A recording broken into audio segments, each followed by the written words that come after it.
We get a million different kinds of birds in here. It's so cool. Yeah, there's like one with a, it's got some black markings on it and a little bit of orange. But you know what? Why would you ever come into work living here?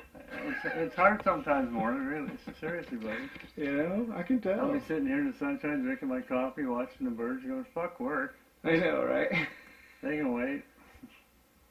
You know, now that there's a million shops, they can just go wherever to Oh, yeah, do it. yeah. There's always somebody that'll do it. But when you started tattooing, there was only 5 games in the town. You know, maybe that. And there was one, right? One. Yeah, yeah. And then Percy moved in 10 years later. We were the only shop between Canada and the Seattle shop for many, many years. Almost all the way through the 90s. Really? So you were... My average take home was $1,000 a day. Really? Yeah. I was living high on the hog. Yeah. You know, from scrounging 11 trying to build bikes, to walking home with $1,000 in my pocket. It's like, yeah. That's awesome. Well, I want to give due where due is due. You know, if that makes any sense. My heroes in the tattoo world, and I was very fortunate to be able to get tattooed by them. Dave Shore, Terry Tweed, P.A. Stevens, Gil Monty, Bob Osland, and Jonathan Shaw. These were all people that I thought were very innovative. For some reason, Ed Hardy's stuff never did much for me. I mean, he does beautiful stuff. Don't get me wrong. Right. Just didn't talk to me. You know, there's a line between kind of traditional and out there. Jonathan Shaw would get out there, but he started the American tribal stuff. Oh, right. Yeah, and brought that back in, and then Leo Zaletta took over from there, and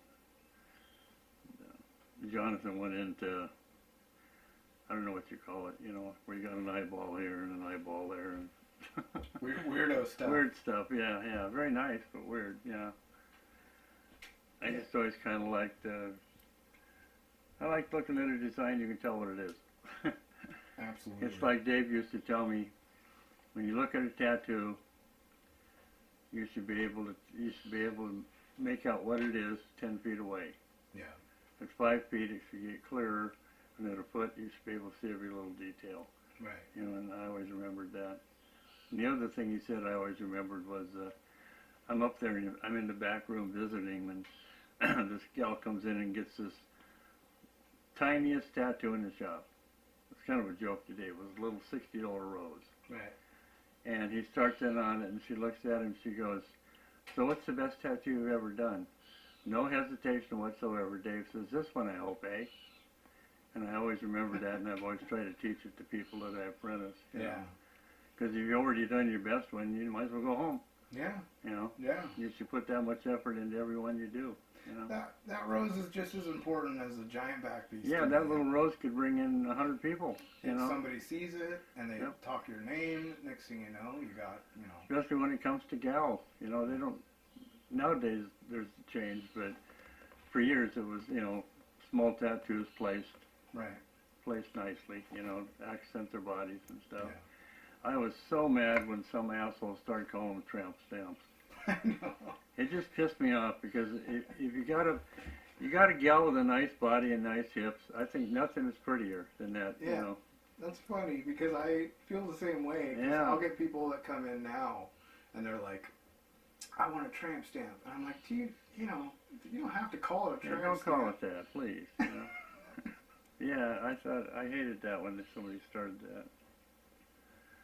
But like out of these 1, 2, 3, 4, 5, 6, 3 of them are gone. Which ones are those? Dave Shore, Terry Tweed, and Bob Osland. Bob Osland. Yeah, they're gone. Bob Osland apprenticed Guy Edgerton. Oh, okay, yeah. And Terry Tweed moved down to Portland. He lived his life out down there in that area, right? That's where he was originally from, yeah. I got this big dragon right here, Terry Tweed. So good. I want to zoom into that. It was kind of funny because Eric and I had worked together for years and years and years.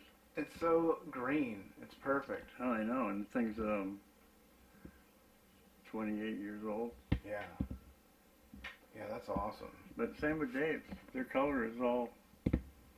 Out of control, man. It's so bright. Yeah. And Dave's dragon here, it's like, you know, the colors are still, you know. And you hardly ever see that nowadays. Right. Yeah, that's awesome. So it's funny, so Eric and I we're just looking at each other's tattoos one day, right? And he's got this little dragon right here.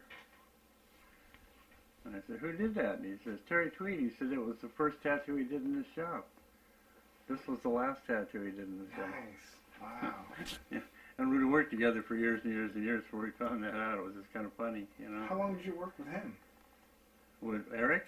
Well, I mean, with Terry and Eric, both. I didn't work with Terry. Oh, okay. Yeah, I didn't. Those guys they worked under Ancient Arts, and then when Pete bought the shop, but they tattooed me, and that's how I got to know them. I used to come in after work, and especially Dave, we'd sit and bullshit because we had some similar background stuff with bikes and stuff, you know. Right. He was lonesome. Yeah. Wasn't about to say it, Excel's angel, you know. Yeah. But he didn't know anybody down here. He was trying to get away from the whole thing and living in the back of the shop. And yeah, we became really close. Good man. I got off the bike one day and came in, and we just started talking. And I had a couple of kind of crummy old club tattoos and shit. And he said, "I ain't doing nothing, eh? You want me to cover those up for you?" I said, "Hell yeah," you know. So it just went from there, and then Terry jumped in and did some stuff, and Pete was the last one to tattoo me. Yeah. He did my pin-up girls on my side, and then my ones for my son, my memorial tattoos. Right.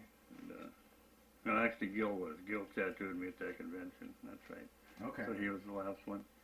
And Bob Osmond was up here visiting, and he tattooed Gay Aitchison's monster that he drew. Okay.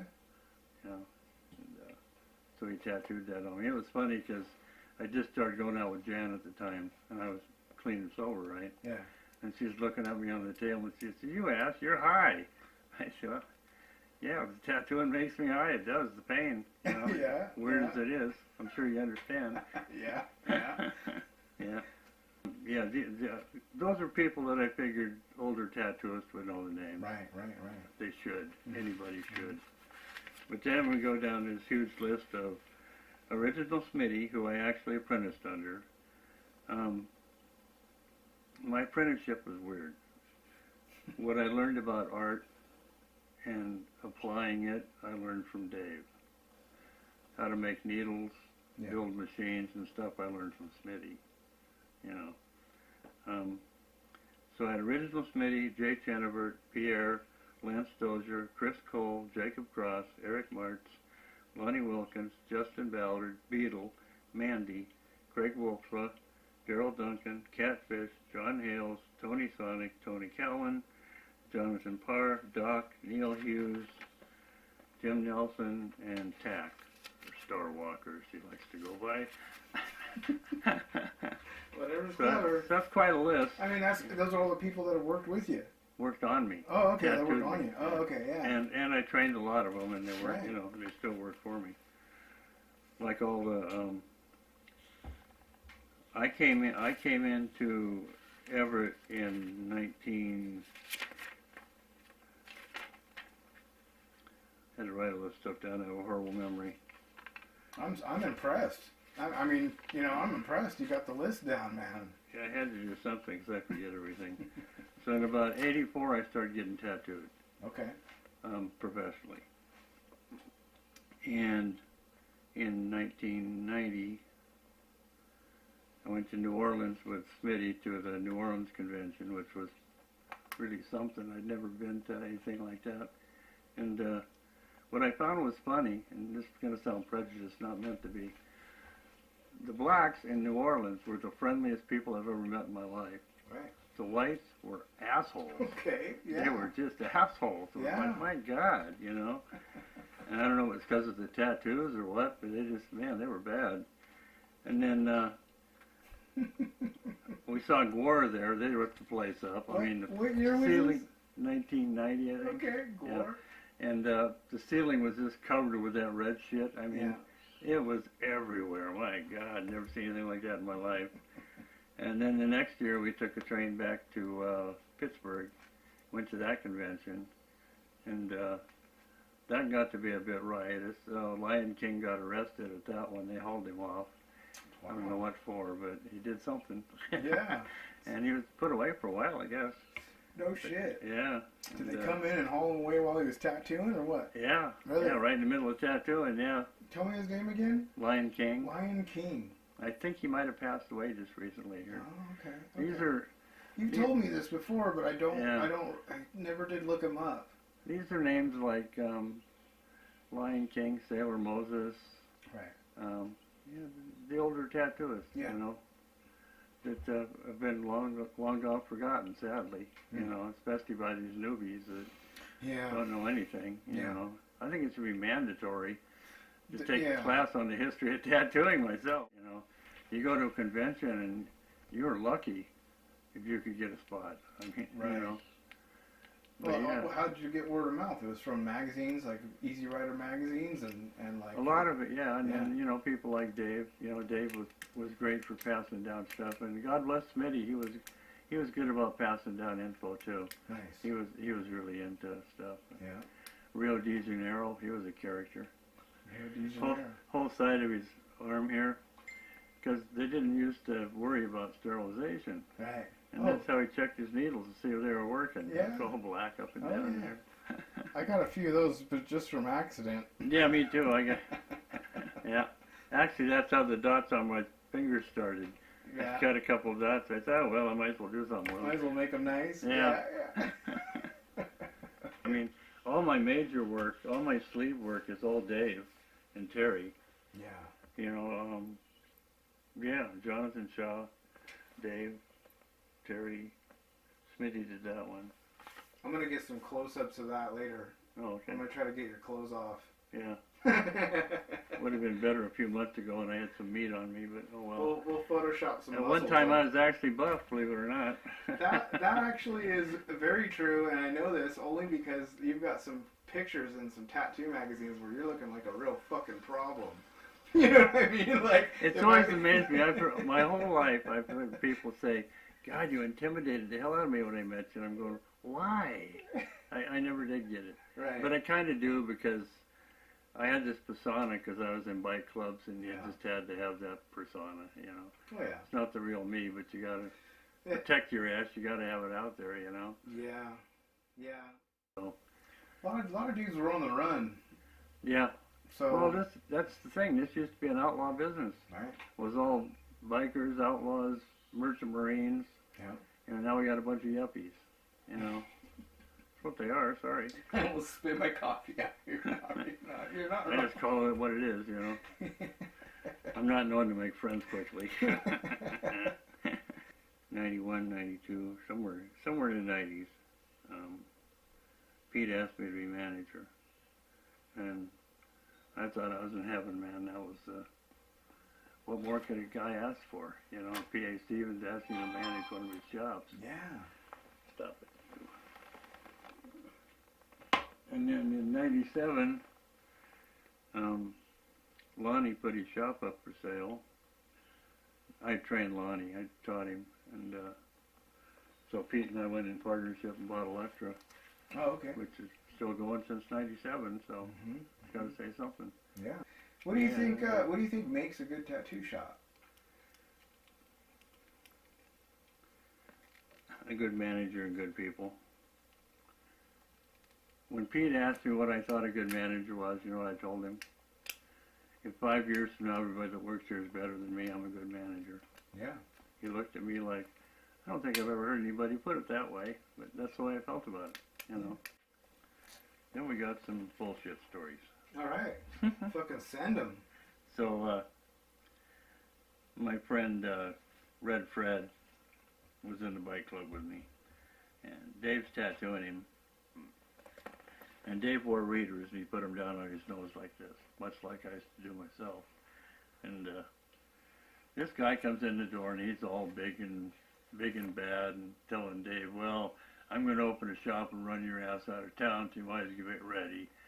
You know, and so Dave's looking at him, and pretty soon,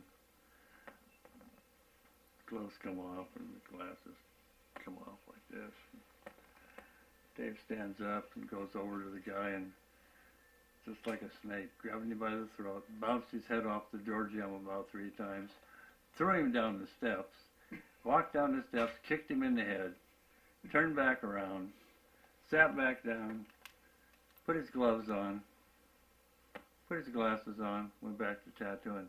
And Red Fred is like...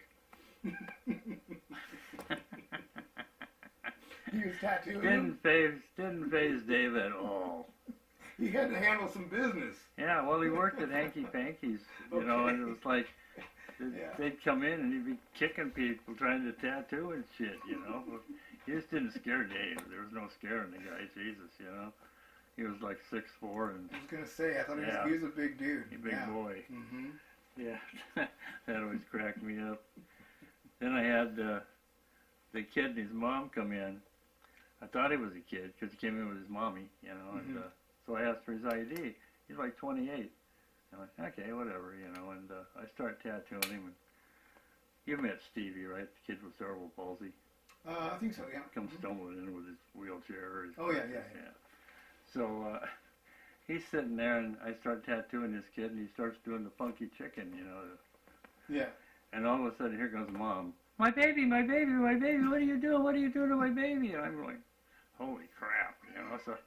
So I get a wet wash rag and put it on his neck, and I get him all calmed down. And Mommy comes over, gets down on her knees in front of him, and baby, what can Mommy get you? I'll run to the store and get you anything you need, baby. Oh, man.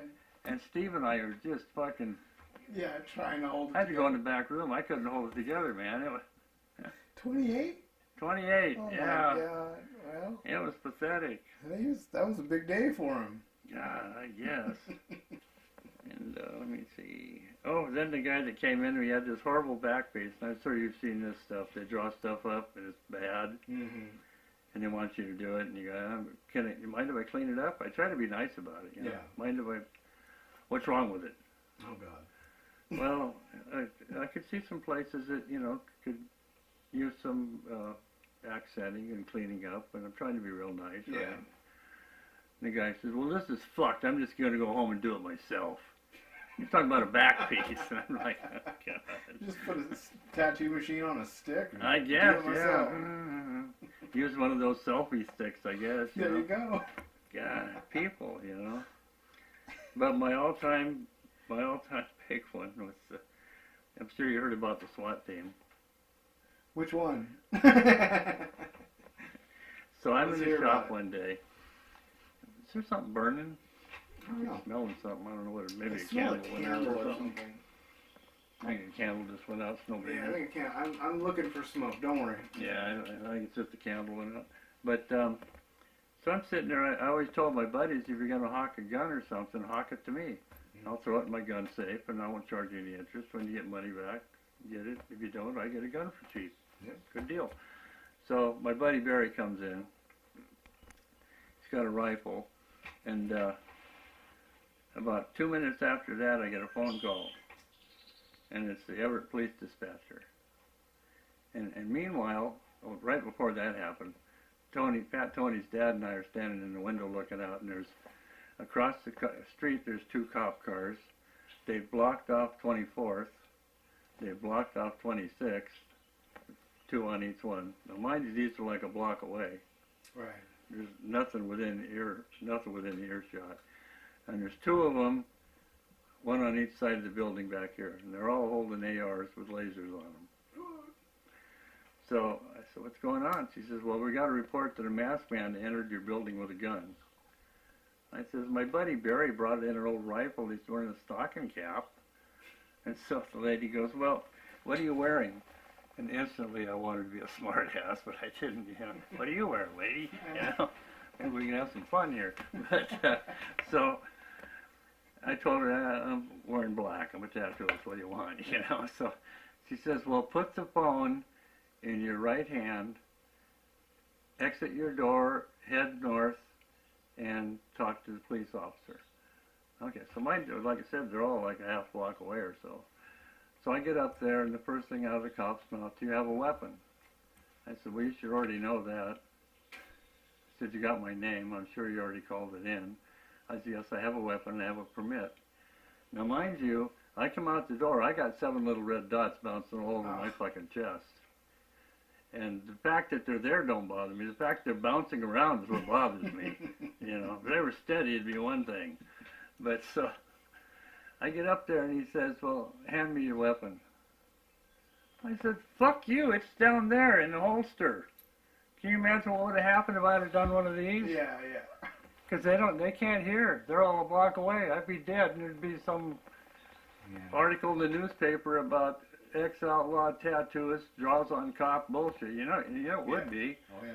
Yeah. So I hand him, or he gets the gun. He can't figure out how to get the magazine out. It's a 1911. Exactly.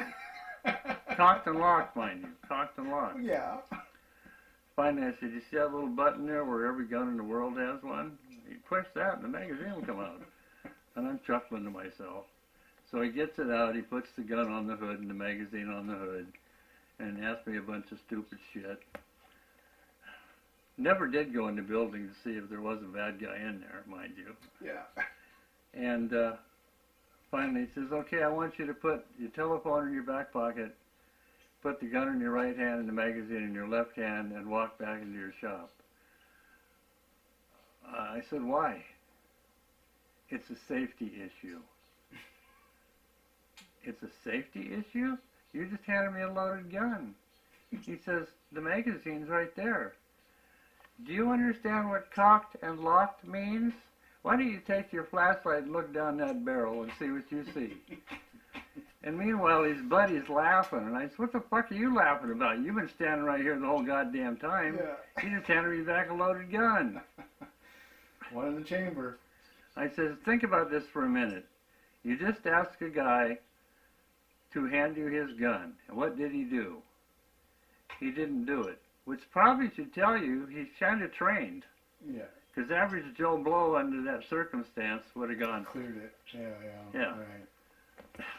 I was so fucking pissed. But I knew if I pursued it, Yeah. every time I turned around, I'd get popped for some shit. Yeah. You know, fuck. Everett cops. Yeah, it's been a lot of fun over the years, for sure. You know, it's funny, I still kind of miss the old shop. Mm. You know, sitting there in the wintertime with waste baskets all around me because the water's dripping through the roof. You know, I had some great customers. They put up with it, you know. Splat, you know. Oh, move over a little bit, Yeah. you know. You got a slight bucket underneath there. Hang on. Yeah, and so cold that they're all, what do you call that when you get, your skin gets all weird? Oh, we get goosebumps. Goosebumps, yeah. Trying to tattoo through goosebumps. Mm-mm. That's not fun. I had one gal that she got a little quarter moon with a star, that little design. Yeah. 6 settings. Wow. It was this big. I would get a quarter of an inch, and that's all she could take. And I told her, I got to charge you each time you come in. This $60 tattoo is now a $200 and some dollar tattoo. You know, she didn't care. It was like, She just wanted to get it Yeah. in sessions. and on top of that, her father passed away, and she didn't like guns, and so she wanted me to keep this .22 rifle in my safe for her. 25 years ago, I haven't seen her. Oh, I shit. still got the gun. I'll take it. No. Yeah. I don't know what I need a 22 for in the city, but Yeah, really. you know. Yeah. Yeah, it's a trip. All the people we come across tattooing. Oh yeah, You know? yeah. That's one of the cool things about tattooing. It's just like being a bartender. Yeah. You know, I had one lady come in one day. I forgot this. She comes in and driving a really nice big Mercedes, and comes in and she's getting this little spider up under her hair right here. Oh yeah. And we start talking, and I said, that's an odd thing to get. She says, well, it's just, it has some meaning to me. I said, okay, that's cool. And she lives in Medina. You know, and I said, wow, you came a long ways. And she says, well, to be real honest with you, I'm having an affair with the florist, and I didn't want anybody that, I says, lady, you're really safe because you and I do not run in the same circles. Don't tell the florist. Yeah, it's just funny the things that people, you know, have to get out, you know. Yeah. It's good to get it out, you know, but yeah. Yeah, tattooing for me has brought me a lot of joy. Oh yeah. That's how I met my wife. Oh, is that right? Yeah. That's kind of how I met mine. Not tattooing her, but we Because did of it? meetings, Oh, okay. and she'd sit down beside me, and Google your tattoos. but she never asked me the dumb questions. Did it hurt? How Yeah, much yeah. did it cost? Yeah. Until one day she says, how tattooed are you? I said, well, it's a little personal, but I could show you later. Yeah. So then she asked me if I could bring the club to one of the AA meetings somewhere, because she was chairing a meeting. And I said, sure. So she says, would you mind picking me up on your motorcycle? I said, that'll work. So she gave me her address, and I get there. She comes walking down the steps, very elegant. Jan's always been very elegant. We lived in Everett, and there was like 6 steps, and there was snow on the steps. Well, she landed on her butt, and very gracefully bounced down the steps on her butt, stood up at the end like, ta-da, you know. But she come down the steps at the house she was living at, carrying a leather jacket and a brown helmet, the exact same color as my motorcycle. It was root beer brown. Really? I said, uh-oh, I've had it. I know. She was ready to go. I guess, She yeah. had everything all planned out. Yeah. She's been watching you for a while. That's why she was studying your tattoos. Yeah, there you go. And Yeah. she's like, what do I need to do here? Mm-hmm. Yeah. And the other one, when I had a couple of other cancer operations years ago, and I was down at University of Washington, and cute little candy striper, I guess that's what you call them anyway. She was fascinated with my tattoos. And she says, well, are you tattooed everywhere? And I went, well, that's kind of personal. You know, she gets all red-faced, right? So I get out of surgery. They took out a half a lung, and I'm laying on bed, and she comes in to check on me, and I looked at her, and I says, you peeked, didn't you? And she got just beat frickin' red. I laughed so hard. I said, I'm sorry, I couldn't help it. Always flirting with them girls, Dick. Yeah. Makes life fun. Yeah. I used to get the biggest kick out of the raccoons, though.